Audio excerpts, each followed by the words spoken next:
ध्यायतो विषयान पुंसास संगस तेषुपजायते। यदि तुम विषय चिंतन न करो तो किसी विषय में सुख नहीं है। तुम्हारा जब एकांत में चिंतन बनता है तब वो तुम्हें चिंतन के कारण सुखानुभूति होती है, ना कि उस विषय में सुख है। जैसे एक कुत्ता सूखी हड्डी लेकर एकांत में भागता है कि मेरे सुख को कोई छीन न ले, और जब चबाता है तो उसी की गलफरों से रक्त स्राव होकर हड्डी में दिखाई देता है। उसको लगता है इसमें रस है, इसमें पावर है, कुछ नहीं। ऐसे ही अज्ञानी पुरुष के द्वारा समस्त भोगों के भोगने का जो चिंतन है, वही चिंतन उसे सुखानुभूति कराता है, न कि भोगों में। नहीं तो भगवान की आज्ञा मानो, अनन्यस चिंतयन्तो माम, केवल भगवत चिंतन हो, फिर हमको परिणाम बताओ कौन सा भोग तुम्हें सुख प्रदान करता है। घृणा हो जाएगी। ये भगवत प्राप्त महात्मा कह रहे हैं, इनके वचनों को मानना चाहिए, अनुभव में नहीं उतरना चाहिए। ऐसा दलदल है भोगों का कि आज तक कोई अनुभव करके नहीं निकला है। जब निकला है तो रो के असंतुष्ट होकर के ही छोड़ा है। कभी कोई ऐसे भोग नहीं छोड़ पाया कि बहुत भोगा, हमें तृप्ति हो गई, अब मैं जा रहा हूं भगवान की शरण में।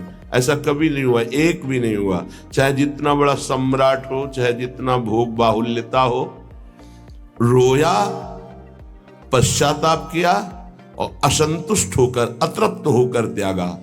वही बात आज है आपके हृदय में कि आप अतृप्त हैं भोगों से, असंतुष्ट हैं, तो अनुभव के लिए मत जाइए।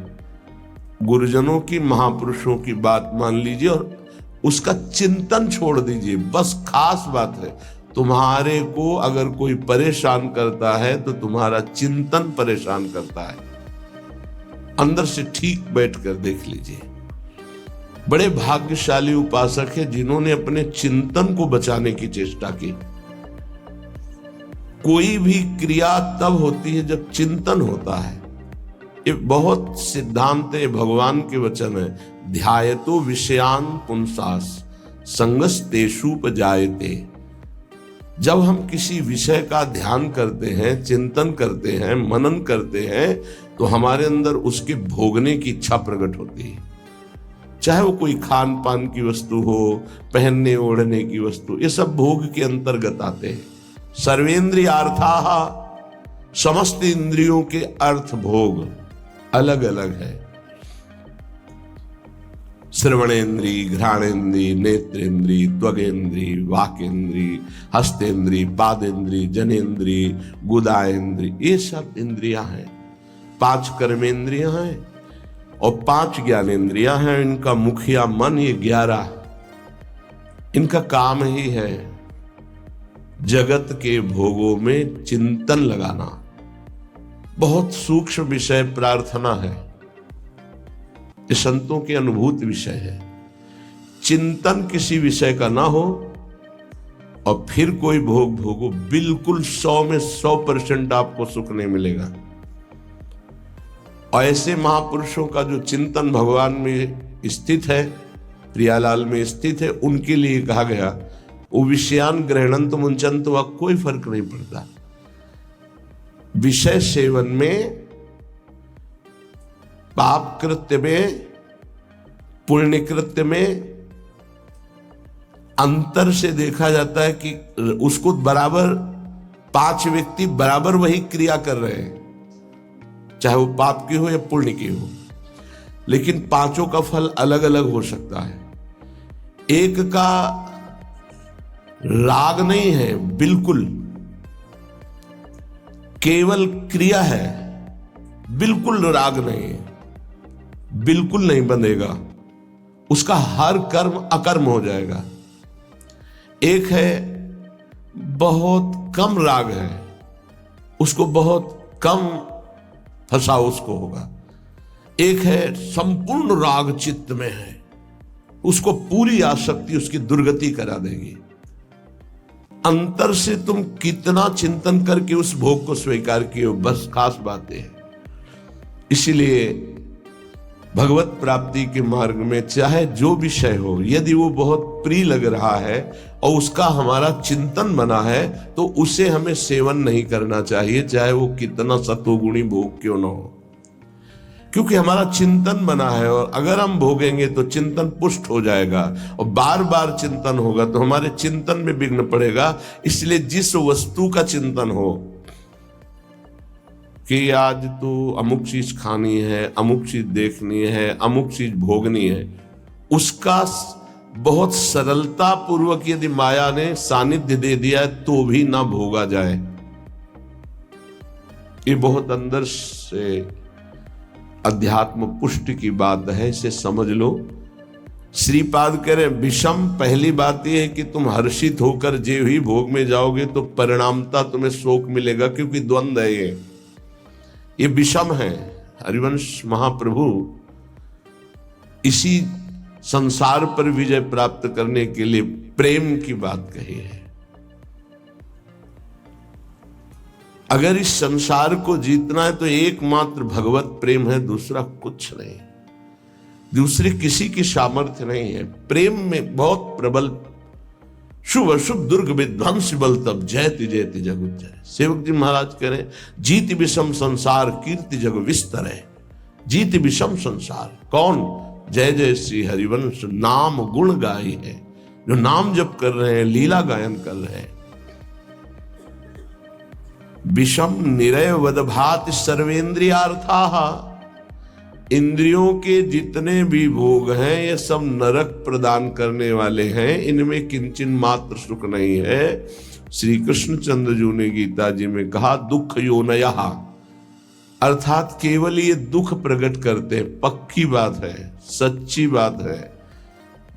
अज्ञान के कारण आपको ऐसा लगता है कि इंद्रियों के भोग भोग कर मैं सुखी हो रहा हूं, लेकिन सत्य विषय यह है कि जब उनको भोगो तो अंदर से आता है कि जो मैं चिंतन में सुख प्राप्त कर रहा था वो तो है ही नहीं। बड़े बड़े भोगियों को घृणा होने लगती है, पर वो घृणा दूसरी तरह की होती है, वैराग्य नहीं होता। उस शरीर से नहीं, दूसरे शरीर में, उस शरीर से नहीं, तीसरे शरीर में, ऐसे वो भटकता है। और जो विवेकी होता है वो संपूर्ण भोगों से नरकवत अपना पिंड छुड़ा लेता है। इन भोगों के भोगने में तुम्हारा चिंतन प्रधान है और कुछ नहीं। सर्वेंद्रियार्था, समस्त इंद्रियों के अर्थ, उनके भोगने का चिंतन और भोग क्रिया ये नरक प्रदान करती है। नरक स्पष्ट।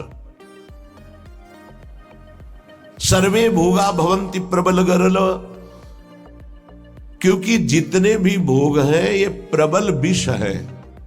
प्रबल विष, प्रबल विष का मतलब होता है तत्काल असर करने वाला। एक मीठा विष होता है, महीनों में असर करता है, लेकिन भोग तत्काल पागल बना देने वाला है।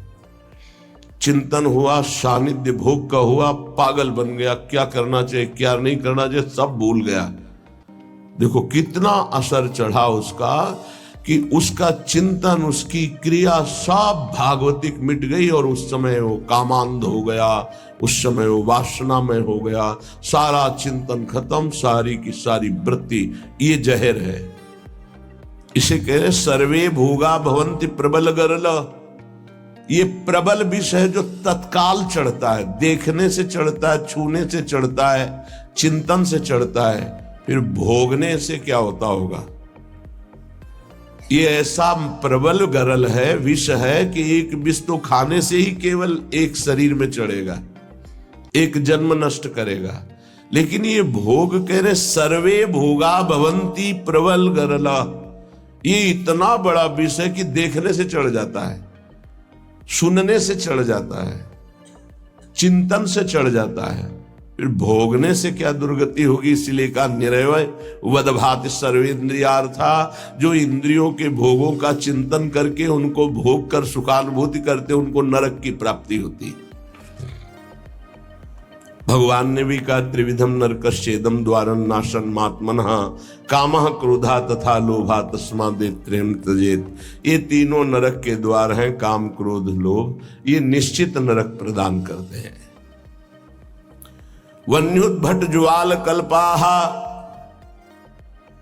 और ये भोग क्या करते हैं, हृदय को जलाते हैं, अग्नि जैसे जला करके त्वगेंद्री को, शरीर को कष्ट देती है, लेकिन ये कारण शरीर तक प्रभाव डालते भोग, स्वभाव, अंतःकरण, इंद्रियां और स्थूल शरीर भी।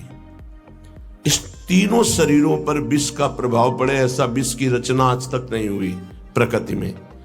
प्राकृतिक विष केवल स्थूल शरीर पर प्रभाव डालता है, इस पर, लेकिन ये सर्वे भोगा भवन्ति प्रबल गरलहा, ये स्थूल शरीर पर भी प्रभाव डालते हैं, सूक्ष्म शरीर को बसीभूत कर लेते हैं और स्वभाव को बिगाड़ देते हैं। देहाभिमानी पुरुष जब इंद्रियों के द्वारा विषयों का चिंतन करके भोग करता है तो उसके तीनों शरीर बर्बाद हो जाते हैं, तीनों शरीर उसके गंदे हो जाते हैं। ये इसीलिए जो विज्ञजन है वो कह रहे हैं कि इससे बड़ा कोई जहर ही नहीं है। सर्वे भोगा भवन्ति प्रबल गरला वन्युद्भट ज्वाल कल्पाहा, हृदय जलाता है, भोगने पर भी जलन, भोगने के बाद भी पश्चाताप की जलन, पश्चाताप की जलन। और वो पश्चाताप टिकाऊ नहीं होता है, 1 घंटे 2 घंटे जलन हुई, तीसरे घंटे फिर उसी भोग की चिंतन वृत्ति, फिर वही भोग की क्रिया। बड़ी दुर्गति है संसारिक जीव की, बड़ी दुर्गति। ऊपर से चिकना चुपड़ा शांत नजर आ रहा है, अंदर देखो इसमें लिखा है वन्युद्भट ज्वाल कल्पाहा, कामाग्नि क्रोधाग्नि लोभाग्नि, उससे जल रहा है वो। कीट प्रायाः समस्त प्रवर सुरगणाः सिद्ध्यश्चेन्द्र जाल, कह रहे कि बड़े महापुरुष हैं, इसलिए कह रहे हैं कि इन कीड़ों में और देवताओं में कोई फर्क नहीं है। क्यों? प्रारब्धानुसार कीड़ा भी अपने भोग को भोग रहा है, देवता भी भोग को भोग रहे हैं। देवता कोई नवीन कर्म करके भजन थोड़ी कर रहे हैं, अपने पूर्व पुण्यों को भोग रहे हैं। तो कीट प्रायः समस्त प्रवर सुरगणाः, ये प्रवर माने होता श्रेष्ठ, श्रेष्ठ जो देवता लोग हैं हमारी दृष्टि में कीड़े से ज्यादा नहीं है। क्यों? क्योंकि जैसे कीड़ा अपना प्रारब्ध भोग रहा है, ऐसे देवता अपने प्रारब्ध भोग रहे हैं। शुभ कुछ नहीं है उनके पास, नवीन कर्म नहीं, जितना रुपया जमा है उसका भोग कर रहे हैं। जैसे बढ़िया होटल है, हर व्यवस्था है, आपका पेमेंट है तो आप भोगिए, हर भोग, जिस दिन पेमेंट खत्म हुआ धक्का मार के बाहर कर दिए जाओगे। ऐसे ही स्वर्ग से धक्का मार के गिरा दिया जाता है। उसके गले में एक माला पड़ी होती है, वो माला नित्य नवीन सुगंधित रहती है जब तक उसको स्वर्ग में रहना है। और जहां माला कुम्हलाई तो पता चला कि पुण्य नष्ट हो गए। अब उसको भारी वियोग, उसका विमान छिन जाएगा, उसका महल छिन जाएगा, उसको अप्सरा जो मिली थी वो सब भोग सामग्री एक क्षण में हटा के, देव शरीर से हटा के भ्रष्ट कर दिया गया। फिर मृत्यु लोक में क्या बनेगा, कि कीड़ा पतंगा क्या बनेगा वो भगवान जाने। इसीलिए कह रहे मेरी दृष्टि में कीड़े से और देवता से समानता जब करते हैं तो बराबर नजर आता है। वो अपने प्रारब्ध का भोग भोग रहा है, वो अपने प्रारब्ध का। तो बोले मनुष्य का उदाहरण क्यों? मनुष्य श्रेष्ठ है देवताओं से। क्यों? क्योंकि वो राधा राधा कृष्ण कृष्ण जप करके वो भगवत प्राप्ति कर सकता है, देवता नहीं कर सकते। कीट प्रायाः समस्त प्रवर सुरगणाः सिद्ध्यश्चेन्द्र जाल। अब कह रहे ये जो अष्ट सिद्धियां और भी 28 सिद्धियां और भी अन्य छोटी सिद्धियां, बोले ये इंद्रजाल है, कोई भगवदानंद नहीं है। इंद्रजाल माने होता है जो है नहीं पर दिखाया जा रहा है, माया का, जादू का एक नया तमाशा। सिद्धियां क्या है? माया का एक नया तमाशा। अगर उनको, और क्या तमाशा? यही है अभी यहां है और इसी समय कहीं और है। जब दोनों, अरे बड़े तो सिद्ध पुरुष है, अभी तो यहां हमारे सामने, तो बोले ठीक इसी समय हमारे पास भी थे, बोले बड़े सिद्ध पुरुष हैं। ये क्या है? कोई खास बात थोड़ी है। अष्ट सिद्धियां, सिद्ध्यश्चेन्द्र जाल, ये इंद्रजाल माया जादू का तमाशा है। यह है प्रेम की प्राप्ति के लिए जो हमें विकलता चाहिए, वो यहां कहीं नहीं टिकना। प्रायः संस्वाद्य वृंदावन रसिक रसम माद्यते मेद्य हृदयम। जिनको वृंदावन प्रेम रस की प्राप्ति की चाह है, वो इतने में किसी में भी न टिके, किसी को भी स्वीकार न करे, नहीं प्रेम रस नहीं मिलेगा। इसीलिए आप देखें हमारे वृंदावन ब्रज धाम या कहीं भी जो भगवत प्रेमी सिद्ध महापुरुष है, आपको कोई जादू तमाशा कोई ऐसी बात नहीं मिलेगी। सीधे सरल स्वभाव न मन कुटिलाई। तो यहाँ की सिद्धि क्या है? यहाँ के सिद्धों को क्या प्राप्त होता है? रुदु सुस्वरम राजन कृष्ण दर्शन लालसा। पर रोना यहाँ की सिद्धि है। जिस पर तुम हो रीझते क्या देते यदुवीर, रोना सिसकना तड़पना आहों की जागीर। ये यहाँ के सिद्धों की परिपाटी है। एकांत में बैठे हुए चिल्ला चिल्ला के रो रहे प्रभु से, हा कृष्ण, हा कमल लोचन, हा प्रियाजू, हा स्वामी। ये यहाँ की सिद्धि है। तो ये किसको मिलती है?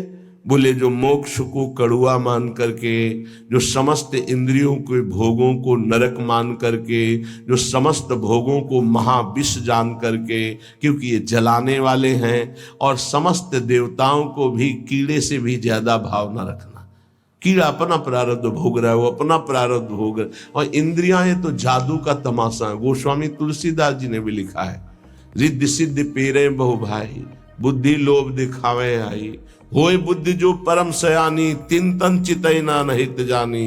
ये हमारा अमंगल कर देंगी, भगवत प्राप्ति नहीं होने देगी। इसलिए भगवत प्रेमी महात्मा कभी किसी सिद्धि को स्वीकार नहीं करता। इसीलिए बहुत सरल होते।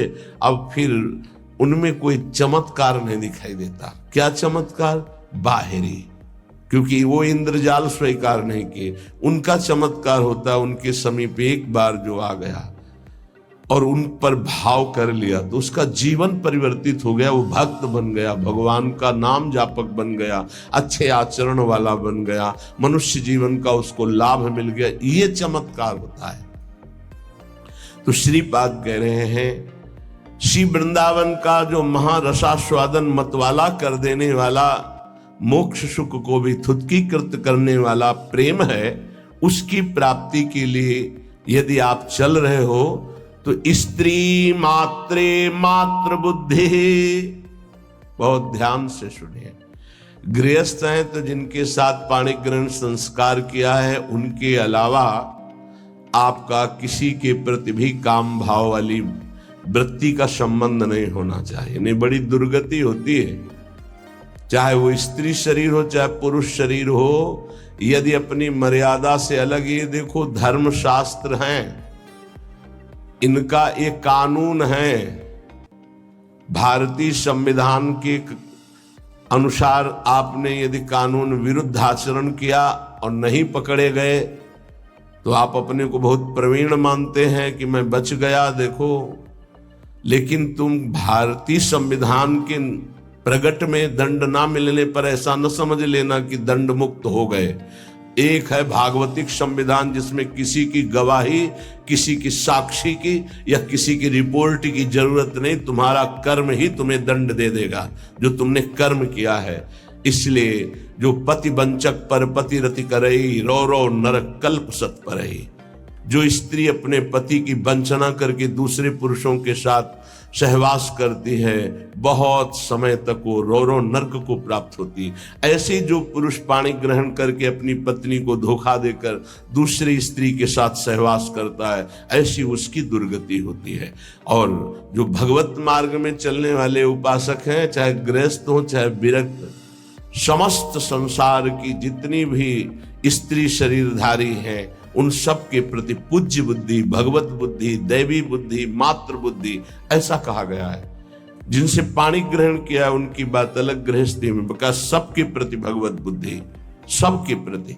ऐसे विरक्त भाव में गोस्वामी जी इसी की टीका करते हैं। स्त्री मात्रे मातृ बुद्धि के लिए जननी सम जानहि पर नारी, धन पराये बिसते बिस भारी, जिन्हीं राम तुम प्राण प्यारे,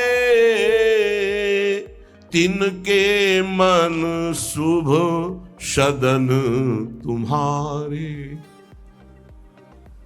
जो आपको प्राणों से भी अधिक प्यार करते हैं, उनका मन आपका निरंतर निवास स्थान है। हे रघुनाथ जी, वाल्मीकि जी कहे, जो सदैव माताओं बहनों की तरफ दृष्टि केवल पूज्य बुद्धि से जाती है। ये जननी है, हम इन्हीं से पैदा हुए हैं। इन्हीं माताओं के गर्भ में बड़े बड़े महात्मा, बड़े बड़े राष्ट्र भक्त प्रकट हुए। ये दैवी शक्ति है। इनका जो अपमान करता है, निरादर करता है, नष्ट हो जाता है। बड़े बड़े अपराध रावण ने किए लेकिन नष्ट नहीं हुआ। लेकिन जब दैवी शक्ति का अपमान किया तो भस्म हो गई सोने की लंका, और रहा न को कुल रोवन हारा।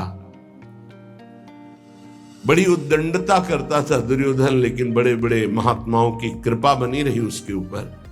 पर जब उसने देवी का अपमान किया, सभा में निर्वस्त्र करने का आदेश, उसी समय सारे सुकृत नष्ट हो गए और हर महात्मा की कृपा हट गई और नष्ट, पूरा कुल का कुल नष्ट हो गया। जिनके घरों में माताओं बहनों को सताया जाता है, कष्ट दिया जाता है, वो कभी श्री संपन्न घर नहीं हो सकते। और जो माताएं बहनें धर्म भ्रष्ट आचरण करती हैं, वो कभी सुखी नहीं रह सकती, दुर्गति को प्राप्त होंगी। ये धर्म है। ये हमारा देश धर्म प्रधान देश है। बहुत महिमा इस भारत देश की गाई गई है, क्योंकि इसमें धर्म प्रधान क्षेत्र, अलग अलग भगवान ने क्षेत्र, जैसे स्वर्ग है वो भोग भूमि है, नरक है वो पाप भोग भूमि है, मृत्युलोक है, मृत्युलोक में भारत भूमि भगवत प्राप्ति का परम धर्म स्थल है। जैसे गंगा यमुना सरस्वती का समागम तीर्थराज प्रयाग एक स्थान है अपना, उसका महत्व है। ऐसे पूरे विश्व में भारत का महत्व है। यहां भगवत प्राप्ति रूपी महान धर्म की स्थापना भगवान ने की है। ये वो भूमि है। इस भूमि में वास करने वाले के ऊपर भागवतिक शासन है, धर्म शास्त्र का। आप यहां परस्पर व्यभिचार नहीं कर सकते, जो हमारे शास्त्र मर्यादा है उसके विरुद्ध आचरण नहीं। स्त्री मात्रे मात्र बुद्धि आदेश कर रहे हैं, संपूर्ण स्त्रियों में मात्र बुद्धि। देखो गांव में हमने देखा है, छोटी छोटी जो बालिकाएं 10-11 से, तो सब उनके चरण छूने की भावना, घर के जन भी, अरे तू तो कन्या है, देवी है, जैसे वो पिता के चरण छूने के लिए चले, ला इधर पैर ला। हम गांव की बात करें, ऐसे चरण तो दुर्गा है, कन्या है, देवी है, ऐसी भावना। नवरात्रि में पवाया जाता है ना आराधना करके, तो उनके प्रति वही बुद्धि रखो जो नवरात्रि में बुद्धि रखते हो कि ये तो सब नवीन अवस्था की बच्चियां दुर्गा स्वरूप है, देवी स्वरूप है। तो वैसे ही स्त्री मात्रे मात्र बुद्धि, ये सब जगदम्बा है, हमारी श्री जी की निज सखियां हैं। इनके चरणों में वंदना करे तो प्रिया जो से प्रेम हो जाएगा, और इनके प्रति दोष भाव करे तो नरक की प्राप्ति होगी। ऐसे ही स्त्री शरीर को चाहिए पुरुष शरीर के प्रति भगवत भाव रखना। गोस्वामी तुलसीदास जी ने लिखा है, मध्यम परपति देखई कैसे, भ्राता पिता पुत्र निज जैसे। अपने बराबर का देखा तो जैसे हमारा भाई हो तो कैसा हमारा भाव रहेगा, छोटा देखा तो पुत्र हो तो कैसा भाव रहेगा, और पिता के समान जो वयोवृद्ध बड़े हैं उनके प्रति पूज्य भाव रहता है। तो माता बहनें कैसे पुरुष को देखती, भ्राता पिता पुत्र निज जैसे। और पुरुष कैसे देखते, बोले जननी समझाने पर नारी। जो बड़ी माता है बहनें वो साक्षात माँ है, जो छोटी हो साक्षात दुर्गा है, नवीन कन्या रूप। उनके चरण स्पर्श करे, जहां पाणी ग्रहण है वहां अर्धांगिनी भाव। स्त्री मात्रे मात्र बुद्धि, समस्त चराचर जगत की ये प्रेम प्राप्ति के लिए आदेश दे रहे श्रीपाद। स्थिर चर निखिल प्राणी प्राणीश उपास्य बुद्धि, चाहे जड़ हो चाहे चैतन्य हो, उसमें गौर से देखो राधा वल्लभ लाल जी की भावना करते हुए। तो राधा वल्लभ लाल जी दिखा देंगे, कह रहे स्थिर चर निखिल प्राण उपास्य बुद्धि, उपास्य बुद्धि ये क्रूरापि पापिनो न च सताम संभाष्य दृश्याश्च ये सर्वान वस्तुतया निरीक्ष परम स्वाराध्य बुद्धिर्मम, मेरे आराध्य देव चर चर में विराजमान है। बाह्या से सार्थ लाभेश्वपि, कह रहे कि सांसारिक जितने भी लाभ हैं ये सब धोखे के हैं। समझना है, केवल समझना है, कर्तव्य पालन करना है, पर यह समझना है कि ये कोई लाभ नहीं है, धोखे का लाभ है। 1 अरब रुपया बैंक में जमा है आपके पास, बढ़िया मकान बना है, पूरे जीवन भर मेहनत की, खूब छल कपट जैसे भी बना, सब व्यवस्था कर ली, अब मरने का समय आ रहा है। अब वो कब आएगा ये तो पता नहीं, किसी का कभी भी आ सकता है, जवानी में आ सकता है, बुढ़ापे में आ सकता है, बाल्यावस्था में। यहां जो कह रहे हैं कि बाह्या से सार्थ लाभेश्वपि, जितने भी सांसारिक लाभ है वो सब बेकार हैं, बाह्य हैं। कैसे बेकार हैं? हमारे तो इतने बैंक में जमा है, इतने मित्र हैं, इतनी फैक्ट्री, ये ठीक है। फाइनल में आओ, अब आपका शरीर छूटने वाला है, अब आपके पास क्या जाएगा? हुआ ना सब बेकार। तो क्या करें? ना कुछ करें? नहीं, अपने कर्तव्य का पालन करो धर्म पूर्वक। धर्म पूर्वक किया हुआ कर्तव्य तुम्हारी रक्षा करेगा, तुमसे पापाचरण नहीं होने पाएंगे, तुम्हें बचा लेगा। और नाम जप करोगे ये धन तुम्हारे साथ जाएगा। हृदय मुखम लानि क्रुद्धानि बुद्धि, कभी भी इन भोगों की हानि हो जाने पर मुख म्लान करके उदास निराश मत हो, क्योंकि ये कोई लाभ नहीं था जिसे तुम हानि मान रहे हो कि वो वस्तु नष्ट हो गई, धन नष्ट हो गया, हमें तो सबने छोड़ दिया, हमारा तो उपहास करते। कुछ नहीं, ये लाभ ही नहीं था। यदि नाम जप कर रहे हो तो भगवान तुम्हारे हैं, तो तुम्हें शोक